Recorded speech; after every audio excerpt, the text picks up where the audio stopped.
Assalamualaikum warahmatullahi wabarakatuh. Hari ini kita Waalaikumsalam. membahas mengenai struktur karya ilmiah terkait dengan apa itu artikel ilmiah atau karya tulis ilmiah dan bagaimana strukturnya.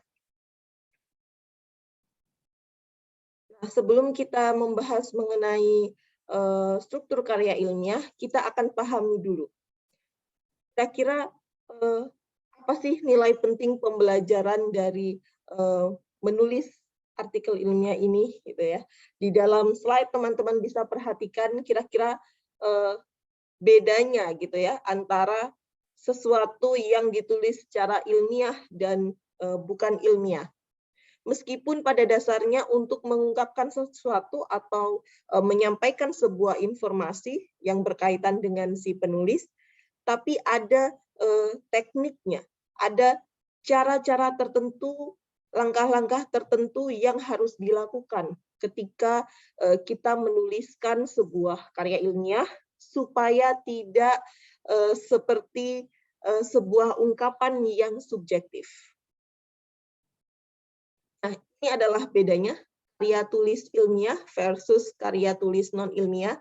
Teman-teman bisa perhatikan kalau kita menulis sebuah karya tulis ilmiah itu dilakukan secara objektif. Dalam artian objektif ini berarti kita bergantung pada data yang kita temukan di lapangan.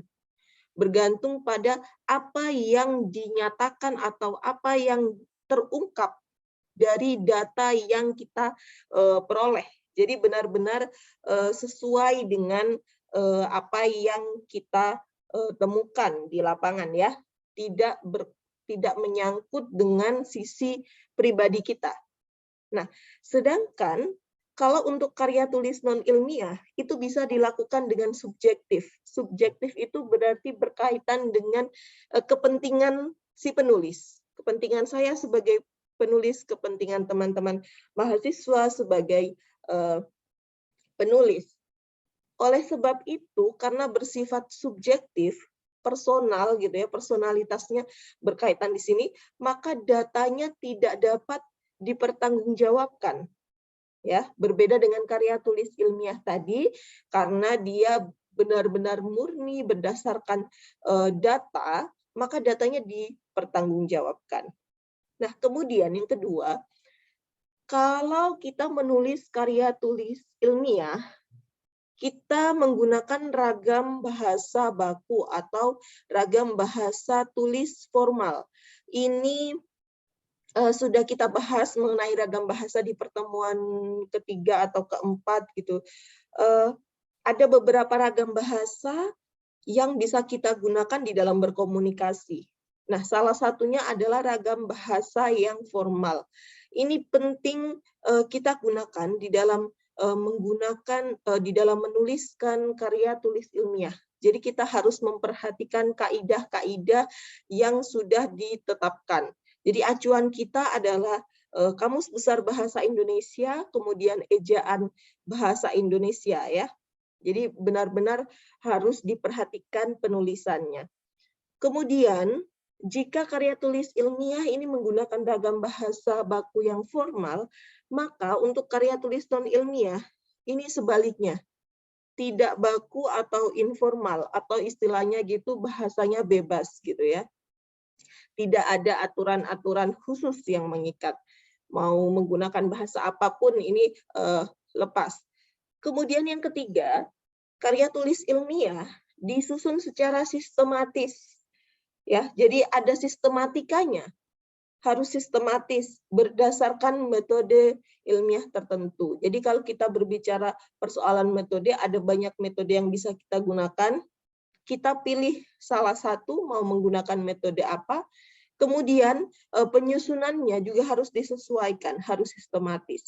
Sedangkan kalau karya tulis non-ilmiah, dia tidak sistematis, alur logikanya bisa lompat-lompat, bisa kemana-mana, itu tidak terikat, tidak harus runtut. Nah, sedangkan kalau tadi yang karya tulis ilmiah itu karena dia terikat dengan sistematika, terikat dengan metode ilmiah tertentu, maka alur logikanya juga jelas. urutan-urutan atau tahapan-tahapan yang harus dilakukan di dalam sebuah penelitian itu sudah jelas. Itu perbedaan antara karya tulis ilmiah dan karya tulis non-ilmiah. Kemudian kita perhatikan di sini ada jenis-jenis karya tulis ilmiah, ya. Di luar poin-poin yang ada di slide ini juga masih ada banyak jenis karya tulis ilmiah yang bisa teman-teman temukan. Di sini saya menyebutkan ada artikel ilmiah. Nah, ini artikel ilmiah merupakan jenis karya tulis ilmiah yang biasanya dianggap sebagai karya tulis yang simple gitu. Karena dia kalau dilihat dari segi jumlah kata atau jumlah halamannya itu cenderung lebih ringkas, sehingga ini banyak digemari. Biasanya artikel ilmiah ini diterbitkan di dalam sebuah jurnal, ya. Jadi ada jurnal ilmiah sebagai bentuk kumpulannya, kemudian di dalamnya ada artikel-artikel ilmiah. Selain itu, artikel ilmiah yang ditulis oleh seorang penulis yang biasanya diseminarkan atau diikutkan dalam sebuah konferensi gitu ya, baik konferensi nasional maupun konferensi internasional, itu kemudian dijadikan sebuah buku, dikumpulkan, dibukukan. Nah, kumpulan dari artikel ilmiah hasil dari seminar atau konferensi itu biasanya disebut dengan proceeding. Nah, proceeding ini biasanya diterbitkan, apakah dia berlabel ISSN atau Scopus atau apa gitu ya, itu tergantung dari ketentuan konferensinya.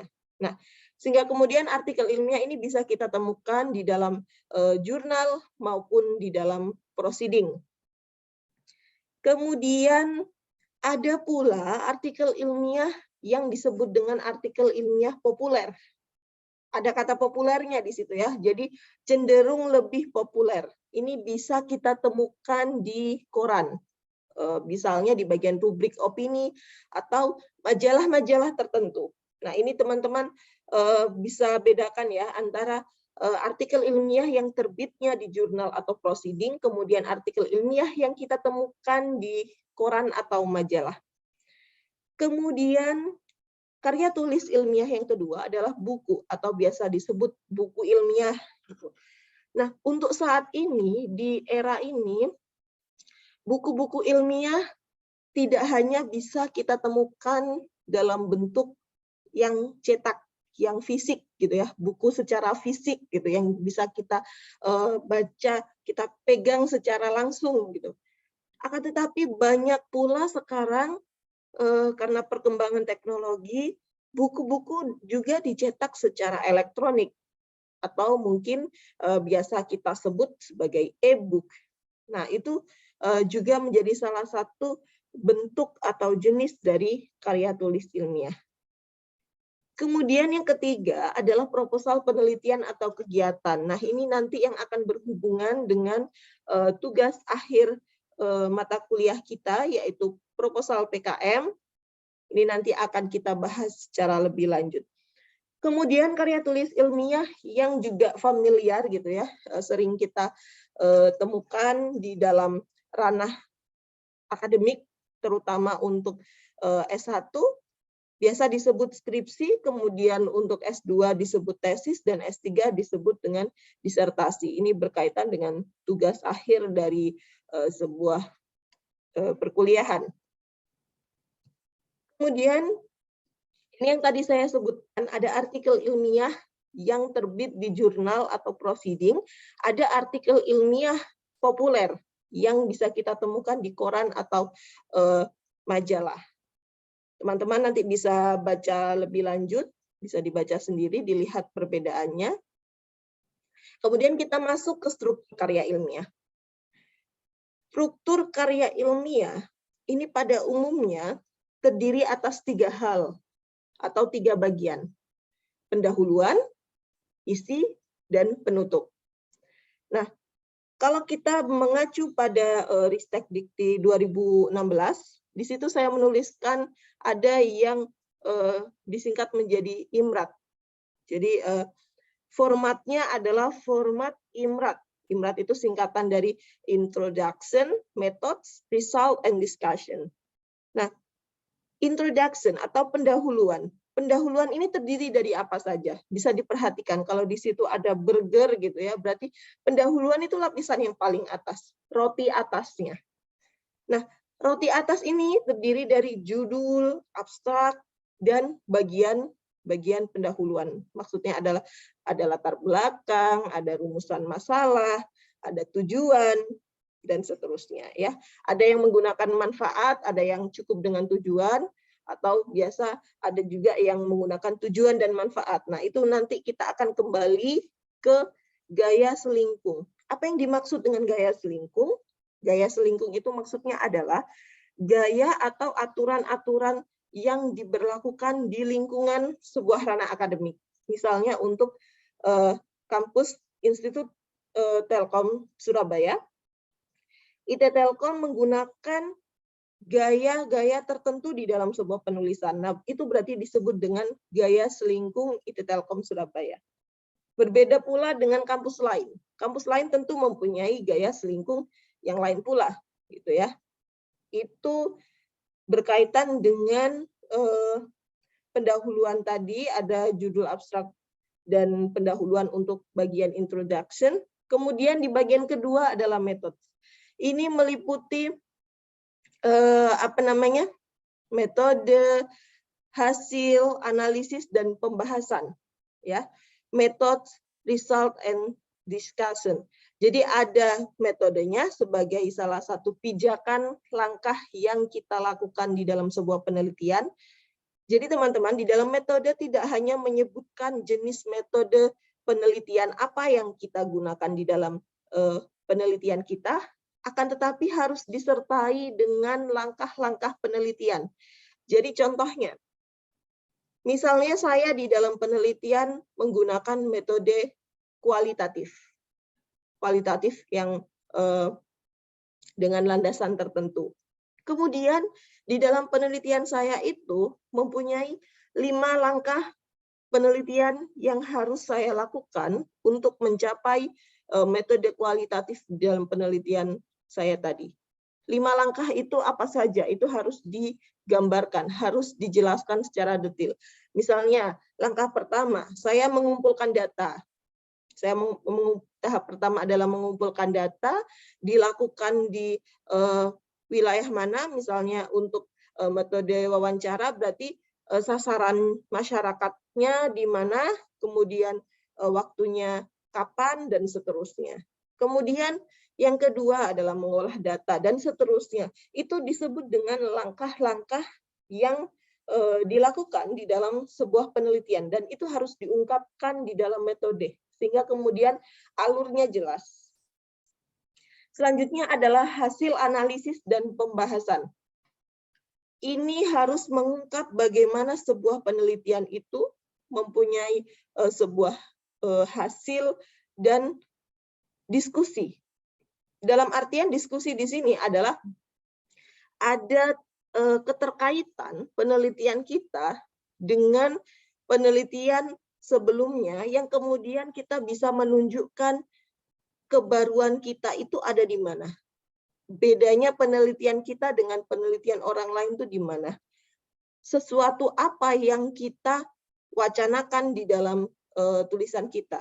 Hal baru apa yang ingin kita tunjukkan, sehingga kemudian penelitian kita tentu akan menjadi menarik gitu. Dan kemudian yang bagian terakhir adalah kesimpulan. Itu berkaitan dengan struktur artikel ilmiah dengan format IMRAT. Nah, kita akan masuk satu persatu strukturnya. Yang pertama adalah judul.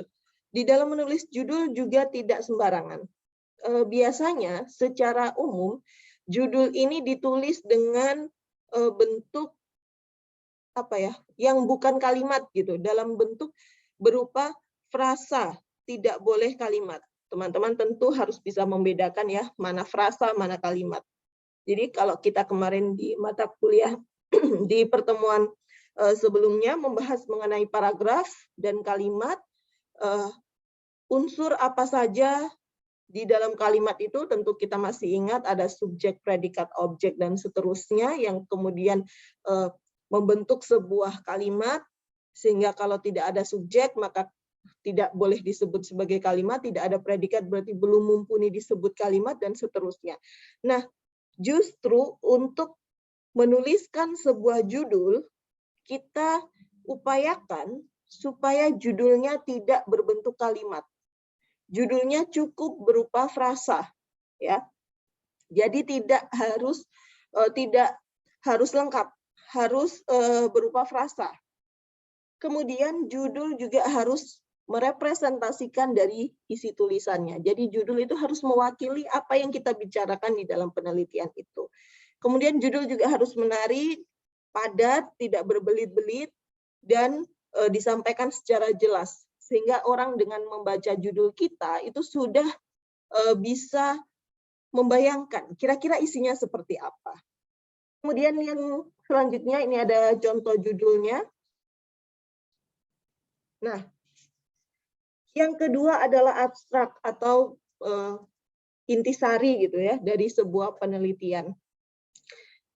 Melalui abstrak ini, teman-teman bisa menunjukkan bentuk singkat atau bentuk kecil dari tulisan artikel ilmiah tadi.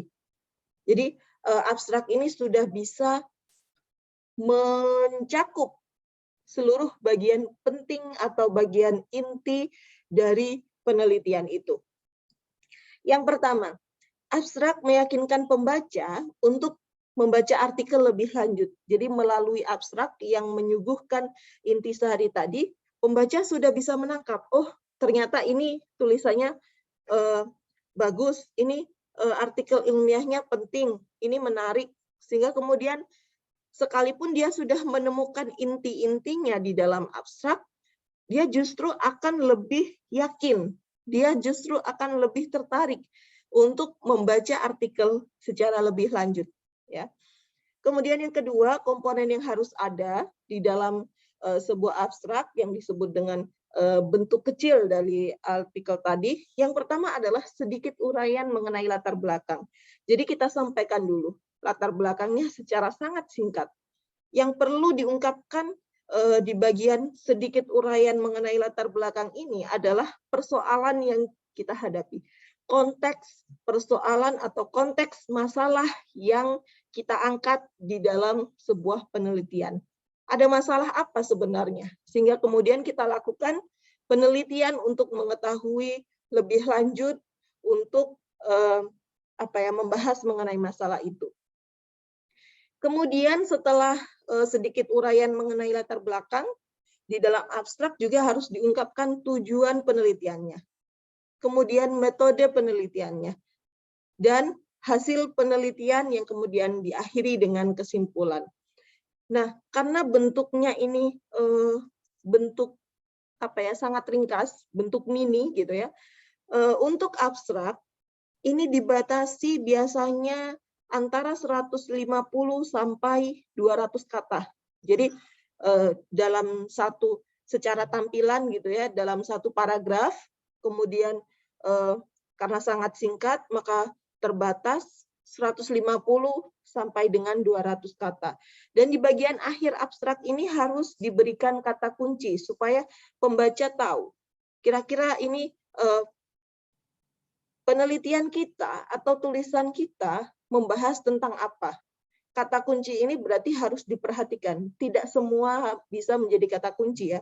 Kata kunci ini merepresentasikan hal-hal atau poin-poin pokok di dalam penelitian kita. Nah, ini untuk poin yang keempat, dibuat setelah artikel ditulis, itu opsional. Karena pada dasarnya ada beberapa misalnya seperti seminar atau konferensi yang diadakan oleh sebuah lembaga, itu biasanya justru abstrak diminta di awal. Jadi selagi kita mendaftar mengikuti seminar atau konferensi tersebut, biasanya akan diminta tulisan kita judulnya apa, dan kemudian kita disuruh menyetorkan abstrak. Tentu kita belum melaksanakan penelitiannya dong. karena baru di awal, kita baru mendaftar, belum melakukannya. Nah, oleh sebab itu, ini idealnya ketika tulisan sudah jadi, baru kita buat abstrak, tapi ada kondisi-kondisi tertentu yang mana kita harus menyetorkan abstrak terlebih dahulu, sehingga ini berupa opsi atau pilihan, dan ini tidak menjadi masalah. Meskipun kita belum melakukan penulisannya secara utuh, belum menyelesaikan artikelnya atau makalahnya, tapi kita tentu sudah bisa membayangkan apa yang akan kita kerjakan. Itu berkaitan dengan abstrak. Nah, ini yang tadi saya sebutkan sebagai bagian-bagian di dalam abstrak yang meliputi sedikit uraian latar belakang, kemudian tujuan, kemudian metode, dan hasil yang disertai dengan kesimpulan. Sudah di-highlight di situ, teman-teman nanti bisa perhatikan sendiri.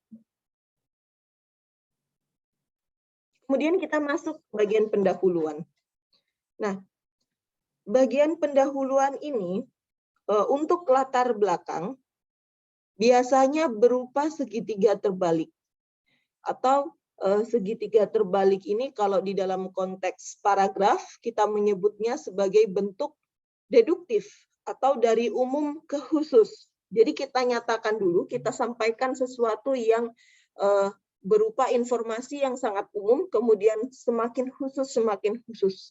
Nah, kalau di latar belakang, bagian umum ini membingkai isu dalam sebuah konteks. Jadi ada isu apa? Ya, isu ini yang mengantarkan atau mengawali ungkapan masalah di dalam penelitian yang akan kita kerjakan. Sehingga dengan menunjukkan adanya isu atau masalah, berarti ini benar-benar penelitiannya dilakukan berdasarkan sesuatu atau masalah yang ada di lingkungannya. Bukan membuat masalah, tapi kita membahas mengenai sebuah masalah. Ya. Kemudian yang kedua adalah menunjukkan research gap yang hendak diisi. Apa maksudnya research gap? Jadi ada beberapa penelitian yang sudah dilakukan mungkin ya oleh orang lain. Tentu akan banyak yang membahas mengenai masalah yang kita kerjakan. Karena di dunia ini kan tidak hanya kita saja yang menulis. Bisa dari sumber-sumber di dalam negeri atau di luar negeri, mahasiswa-mahasiswa luar negeri, dosen, dan seterusnya dalam konteks internasional. Tentu banyak yang sudah mengerjakan penelitian yang serupa atau sejenis dengan penelitian kita. Nah, kita harus melihat rumpangnya, gap-nya, research gap-nya atau rumpangnya. Jadi apa yang kira-kira belum dibahas oleh orang-orang itu? Nah, kekosongan itulah yang akan kita isi. Rumpang itulah yang kita isi untuk melengkapi sebuah penelitian dalam konteks lebih umum. Ya.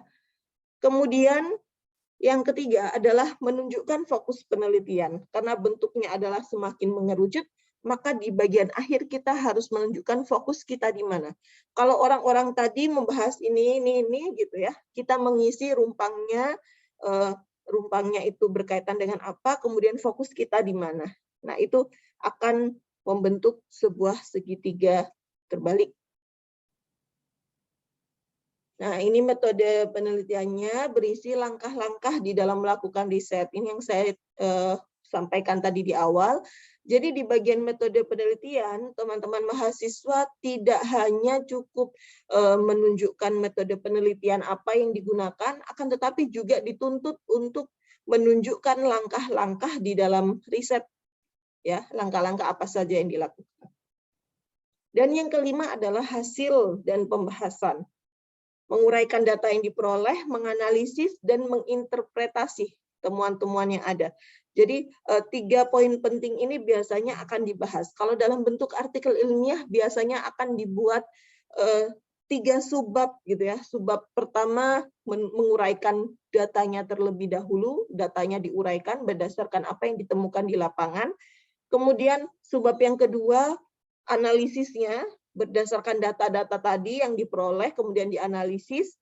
Dan yang ketiga adalah interpretasi teman-teman mahasiswa terhadap temuan-temuan yang ada berkaitan dengan analisis data tadi. Jadi ingat ya, analisis dan interpretasi itu dua hal yang berbeda.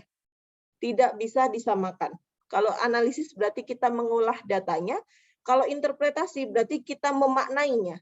Berdasarkan hasil analisis tadi, kita memberikan interpretasi atau memberikan makna apa terhadap hasil analisis data. Dan yang terakhir adalah kesimpulan. Tentu kesimpulan harus menyuguhkan intisari, poin-poin utama dari temuan dari tiap topik pembahasan, dan kemudian kita menyimpulkannya seperti apa gitu ya, dan juga disertai dengan saran. Ini adalah referensi yang digunakan. Kemudian kita akan masuk ke proposal PKM. Ini berkaitan dengan tugas akhir mata kuliah Bahasa Indonesia, proposal PKM. Ini ada beberapa jenis proposal jenis PKM yang akan menentukan luaran apa atau hasil apa yang harus teman-teman berikan ketika memilih jenis PKM tadi. Bisa dilihat ya kriteria yang di situ.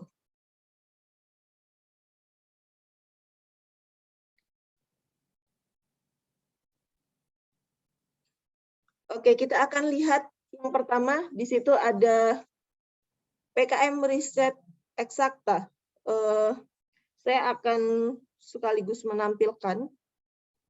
Nah, ini ada penjelasan umumnya, kemudian di bagian kiri ada inti kegiatan dan luarannya. Teman-teman bisa diperhatikan di dalam slide. Yang pertama, PKM riset eksakta. Ini dilakukan dengan inti kegiatannya adalah pengamatan mendalam berbasis iptek untuk mengungkap informasi baru di bidang eksakta. Ya, penjelasan umumnya adalah PKM riset eksakta atau yang disingkat dengan RE. Ini meliputi riset yang mengungkap hubungan sebab akibat, aksi reaksi, rancang bangun, eksplorasi, materi alternatif, desain produk atraktif atau desain sebuah produk gitu ya, blueprint dan sejenisnya, atau identifikasi senyawa kimia aktif. Kemudian ada PKM riset sosial humaniora atau RSH untuk mengungkap hubungan sebab akibat, penelitian deskriptif tentang perilaku sosial, ekonomi, pendidikan, seni, dan budaya, baik terkait dengan kearifan lokal atau budaya lokal masyarakat tertentu, maupun perilaku kontemporer, misalnya budaya urban dan seterusnya. Kemudian ada PKM kewirausahaan. Ini yang berkaitan dengan kewirausahaan. Ada produknya gitu ya, ada produk usahanya. PKMK atau PKM kewirausahaan ini bertujuan untuk menumbuhkan pemahaman dan keterampilan mahasiswa di dalam menghasilkan komoditas unik serta merintis kewirausahaan yang berorientasi pada profit. Jadi harus menghasilkan sebuah produk, kemudian produknya itu dibisniskan sehingga menghasilkan keuntungan gitu ya. Unsur utama yang ditetapkan adalah tingkat intelektual dan kreativitasnya. Ini yang dinilai dari PKM-nya. Pelaku utama adalah mahasiswa, sementara pihak lainnya hanya bersifat sebagai faktor pendukung. Maksudnya pihak lainnya ini bisa jadi adalah tim yang membantu di dalam proses pembuatan produk itu. Jadi penggagasnya atau mahasiswa ini menjadi apa ya, pemandunya, menjadi sumber intelektual dan kreativitasnya, menjadi penggagasnya gitu ya. Sedangkan yang mengerjakan secara fisik bisa jadi orang lain sebagai faktor pendukung. Kemudian ada PKM pengabdian kepada masyarakat atau PKM PM dan seterusnya ya. Nanti teman-teman bisa pelajari ini sendiri, bisa didalami, dipilih salah satu kira-kira yang cocok dengan minat kelompok kalian apa, silakan ditentukan. Sekian materi tentang menulis artikel ilmiah atau menulis karya ilmiah dari saya, kurang lebihnya mohon maaf. Assalamualaikum warahmatullahi wabarakatuh.